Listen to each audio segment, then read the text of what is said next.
రైతు భరోసా పంట రుణమాఫీ యాప్ను రాష్ట్ర వ్యవసాయ శాఖ రూపొందించింది.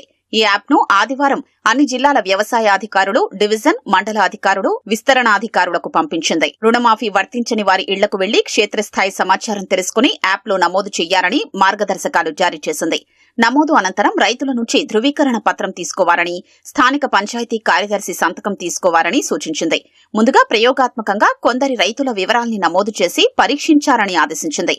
రేపటి నుంచి సర్వే ద్వారా యాప్లో వివరాల నమోదు ప్రక్రియ ప్రారంభం కానుంది.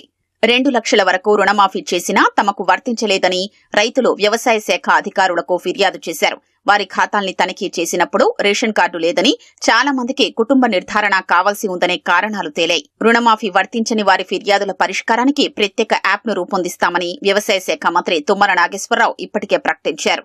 దీనికి అనుగుణంగా యాప్ను అందుబాటులోకి తీసుకొచ్చారు. రుణమాఫీ కాలేదని ఫిర్యాదు చేసిన వారి ఇళ్లకు వ్యవసాయాధికారులు వెళతారు. ముందుగా వారి రుణ ఖాతాలు, ఆధార్ కార్డుల్ని తనిఖీ చేస్తారు.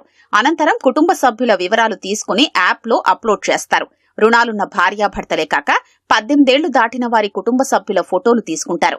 ఆ తర్వాత కుటుంబ యజమానితో ధృవీకరణ పత్రం తీసుకుంటారు. అందులో యజమాని తన రుణ ఖాతా, బ్యాంకు బ్రాంచీ వివరాలతో పాటు రుణమాఫీ కోసం కుటుంబ సభ్యుల వివరాల్ని ఇష్టపూర్వకంగా రాసి ఇస్తున్నట్లు పేర్కొంటూ సంతకంతో పాటు మొబైల్ నెంబర్ రాయాలి. వీటిని ధృవీకరిస్తూ గ్రామ కార్యదర్శి సంతకం చెయ్యాలని వ్యవసాయ శాఖ నిర్దేశించింది. 2 లక్షల పైన రుణాలు ఉన్న వారి నుంచి అదనపు మొత్తాల వసూలు కోసం వ్యవసాయ శాఖ ఆదివారం బ్యాంకులకు లేఖ రాసింది. ప్రభుత్వం నుంచి ఆదేశాలు రాలేదని, ఇప్పటి వరకు బ్యాంకులు రైతుల నుంచి అదనపు మొత్తాల్ని తీసుకోవడం లేదు. రైతులు కూడా సందిగ్ధంలో ఉండగా తాజాగా స్పష్టతనిచ్చింది. అయితే అదనపు మొత్తాలు చెల్లించిన వారికి ఎప్పుడు రుణమాఫీ చేసేది వెల్లడించలేదు.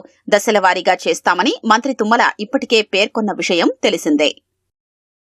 Subscribe for more content.